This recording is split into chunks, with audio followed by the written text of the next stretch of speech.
नमस्कार मित्रों, स्वागत है आप सभी का अपने YouTube चैनल 8 फोन पे। तो मित्रों, हम बीपीएससी के प्रीवियस ईयर्स के क्वेश्चन कर रहे थे। आज चलिए 64th बीपीएससी प्रीलिम्स में जो इंडियन पॉलिटी के क्वेश्चंस पूछे गए थे उसको डिस्कस कर लेते हैं। तो आज का हमारा पहला क्वेश्चन है, सर्वोच्च न्यायालय का एक न्यायाधीश किसे पत्र लिखकर अपने कार्यालय से इस्तीफा दे सकता है? राष्ट्रपति को, प्रधानमंत्री को, कानून मंत्री को या फिर अटॉर्नी जनरल ऑफ इंडिया को? तो इसका करेक्ट आंसर है दोस्तों, अ जज of supreme court may resign his office by writing a letter to the president। और ये बात कहाँ पे लिखी गई है एंड इसको मेंशन किया गया है आर्टिकल 124(2)A में।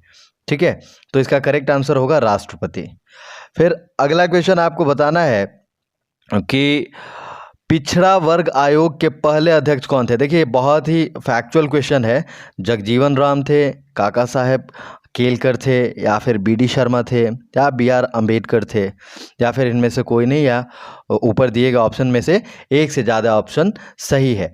तो इसका करेक्ट आंसर आपको बताना है। देखिए, जगजीवन राम के बारे में आपको पता होगा, ये बिहार के ही एक पॉलिटिशियन और एक्टिविस्ट थे। तो दोस्तों, चूंकि ये नाम बिहार से जुड़ा हुआ है इसलिए ये नाम और भी ज़्यादा इंपॉर्टेंट हो जाता है। देखिए, जगजीवन बाबू स्वतंत्र भारत के पहले श्रम मंत्री थे, ये तो आप सभी को पता होगा। इनसे जुड़ी एक और ख़ास बात आपको जान लेनी चाहिए, इनका एक निक नेम भी था। जैसे कि हम सीमांत गांधी बुलाते हैं, किसको बुलाते हैं? ये हम बुलाते हैं खान अब्दुल गफ़ार खान को, फ्रंटियर गांधी कहते हैं ना। वैसे ही जगजीवन राम का भी एक निक नेम था। क्या था वो नाम? वो नाम था, आप याद रखिएगा, बाबूजी। क्योंकि ऐसे ऐसे क्वेश्चन पूछे जाते हैं, आपको बस निक नेम दे दिया जाएगा और फिर पूछा जाएगा कि ये किससे संबंधित है। 3-4 पॉलिटिशियंस या एक्टिविस्ट, नेशनलिस्ट का नाम दे दिया जाता है और आपको बताना होता है। तो वैसे इस क्वेश्चन के लिए जो करेक्ट आंसर है ये होगा काका साहेब केलकर। ठीक है, the first chairman of backward classes commission was Kaka Saheb Kelkar, so option B is correct. और भीमराव अंबेडकर के बारे में पता ही, लॉ मंत्री नियुक्त किए गए थे स्वतंत्र भारत के। ठीक, अब बढ़ते हैं अपने अगले क्वेश्चन की तरफ। आपको बताना है, राज्य लोक सेवा आयोग के अध्यक्ष को किसके द्वारा नियुक्त किया जाता है? जो स्टेट सर्विस पब्लिक कमीशन का चेयरमैन होगा उसे कौन नियुक्त करेगा? वो संघ लोक सेवा आयोग के अध्यक्ष होंगे, यूपीएससी के खुद अध्यक्ष जो हैं वो राज्य लोक सेवा आयोग के अध्यक्ष को चुनेंगे, या फिर भारत के राष्ट्रपति, प्रेसिडेंट ऑफ इंडिया, या राज्य के राज्यपाल, गवर्नर ऑफ दैट स्टेट, या फिर मुख्यमंत्री, या फिर उपयुक्त में से कोई नहीं, उपयुक्त में से एक से अधिक। तो इसका करेक्ट आंसर क्या है? इसका करेक्ट आंसर है governor of the state can appoint the chairman of state public service commission. ठीक है, and president can remove on the report of supreme court. अब अगला क्वेश्चन जो है लोकसभा से है रिलेटेड, जिसको हम लोअर हाउस भी कहते हैं, निचला सदन जिसको हम कहते हैं। ठीक है, और ये टेम्पररी हाउस भी होता है, ये परमानेंट हाउस नहीं है। परमानेंट हाउस कौन सा है? राज्यसभा है। तो इसके संबंध में आपको ये बताना है कि लोकसभा का सदस्य चुने जाने के लिए किसी व्यक्ति की आयु कम से कम कितनी होनी चाहिए। ठीक है, तो एलिजिबिलिटी को लेकर के सवाल है। तो हर बार ये पूछा जाता है कि उनका टेन्योर कितना होगा, एलिजिबिलिटी कितनी होगी। तो कुछ भी आप पढ़िए, राज्यपाल पढ़िए, उपराष्ट्रपति पढ़िए, इन्हीं सब चीज़ों को अच्छे से पढ़ने की ज़रूरत है। ठीक है, तो एलिजिबिलिटी को लेकर के सवाल है, तो इसका करेक्ट आंसर आपको बताना है दिए गए ऑप्शंस में से। तो इसका करेक्ट आंसर कितना है? इसका करेक्ट आंसर होगा 25 years. The minimum age for being chosen as a member of Lok Sabha is 25 years as provided by article 84B of the constitution of India. Therefore the correct answer is option C. ठीक है, now moving to the next question. आपको यह बताना है किसी राज्य के राज्यपाल को किसके द्वारा नियुक्त किया जाता है? ऑप्शन इज प्रधानमंत्री के द्वारा, या फिर भारत के मुख्य न्यायाधीश के द्वारा, या राष्ट्रपति के द्वारा, या उच्च न्यायालय के मुख्य न्यायाधीश के द्वारा। ठीक है, तो इसका करेक्ट आंसर क्या है? इसका करेक्ट आंसर होगा option C, right. The governor of state is appointed by the president of India on the advice of council of ministers headed by prime minister of India. And इनका tenure कितना होता है? इनका tenure होता है 5 years का। But his term मे और might be terminated earlier through dismissal bye the president और रेजिग्नेशन। ठीक है, या तो खुद से रिजाइन कर दें या फिर प्रेसिडेंट उनको डिसमिस कर सकते हैं। ठीक, तो here correct answer is option C. तो दोस्तों बढ़ते हैं अपने अगले क्वेश्चन की तरफ। आपको बताना है कि भारत के संविधान के किस अनुच्छेद में लोकसभा में अनुसूचित जातियों के आरक्षण का प्रावधान किया गया है। ये कैसे कंफर्म होता है? तो आर्टिकल 330 में कंफर्म होता है, या फिर 331 में, या 332 में, या फिर 333 में। तो इसका करेक्ट आंसर क्या होगा? देखिए, आर्टिकल 330 याद रखिएगा, 330 and 332 deals with the reservations of seats in Lok Sabha and state legislative assemblies respectively।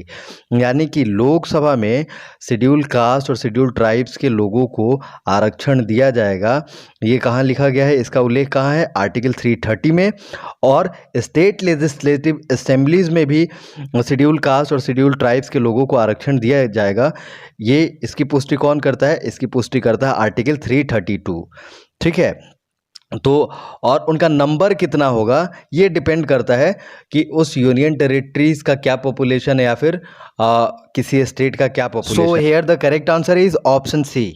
Now moving to the next question which is related to president of India. आपको ये बताना है कि क्या प्रेसिडेंट संसद के हिस्सा हैं या फिर वो नहीं है, या संसद का हिस्सा है और संसद में बैठते भी हैं, या अगला ऑप्शन ये है कि संसद में मतदान करने का भी अधिकार है उनको। तो आपको इन दिए गए ऑप्शंस में से सही जवाब देना है। तो यहाँ पे सही जवाब क्या होगा? देखिए, यहाँ पे सही जवाब होगा option B, the president of India is a part of parliament of India along with Lok Sabha and Rajya Sabha. तो संसद का गठन कैसे होता है, पार्लियामेंट का गठन ही कैसे होता है? बस लोकसभा और राज्यसभा ही पार्लियामेंट का मतलब नहीं होता, उसमें प्रेसिडेंट भी होते हैं। तो तीनों के मिलने से संसद का गठन होता है, निर्माण होता है। ठीक, और उनको मतदान करने का किसी भी बिल पे कोई अधिकार नहीं है। ठीक, वो क्या करते हैं, वो फाइनली उस पर हस्ताक्षर करते हैं और एक बिल जो है वो लॉ बन जाता है। तो उनको मतदान करने का अधिकार नहीं है, वो फाइनली सील और साइन करते हैं और कोई भी बिल लॉ बन जाता है। दूसरा यहाँ पे लिखा हुआ है कि वो संसद का हिस्सा नहीं है, ये बिल्कुल गलत है। और संसद में वो बैठते नहीं हैं, उनके पास और भी बहुत सारे काम है, तो उनके पावर्स को आप पढ़िए फिर आपको पता चलेगा। तो यहाँ पे करेक्ट आंसर है ऑप्शन बी। अब अगले क्वेश्चन में आपको ये बताना है कि निम्नलिखित में से कौन सा अनुच्छेद राज्य सरकार के पंचायतों को व्यवस्थित करने के लिए निर्देशित करता है।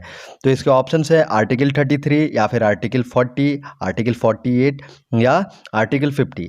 तो दोस्तों इसका करेक्ट आंसर है option B, article 40 directs the state government to organise the panchayat. Article 48 का क्या मीनिंग है? ये देखिए, ये काउ स्लॉटर को प्रोहिबिट करता है। और ये आर्टिकल 50 का क्या है? ये सेपरेट जुडिशरी होगा, एग्जीक्यूटिव और जुडिशरी दोनों अलग अलग होंगे, इसके बारे में बात करता है। और ये कहाँ पे आता है? It comes under DPSP. तो यहाँ पे करेक्ट आंसर क्या है? और देखिए आर्टिकल 33 और 34 जो है ये आर्म्ड फोर्सेस के मेंबर्स के फंडामेंटल राइट्स के एप्लीकेशन को लेकर के है, तो इसको भी याद रखिएगा। बट यहाँ पे करेक्ट आंसर जो है वो क्या होगा? वो होगा ऑप्शन बी। ओके, आगे बढ़ते हैं और आपको ये बताना है कि झारखंड राज्य कब अस्तित्व में आया। तो इसका करेक्ट आंसर है 15 नवंबर सन 2000 में। मैंने आपको बताया भी था वो बिहार के सेपरेशन को लेकर के कैसे कैसे क्या क्या हुआ एवोल्यूशन। पहले बिहार, बंगाल और उड़ीसा एक ही प्रांत थे। ठीक है, फिर 22 मार्च 1912 को बिहार और उड़ीसा को अलग कर दिया जाता है बंगाल से। फिर गवर्नमेंट ऑफ इंडिया एक्ट 1935 में फर्दर बिहार को एक अलग प्रांत बना दिया जाता है, और 1 अप्रैल 1936 को उड़ीसा को भी अलग कर दिया जाता है।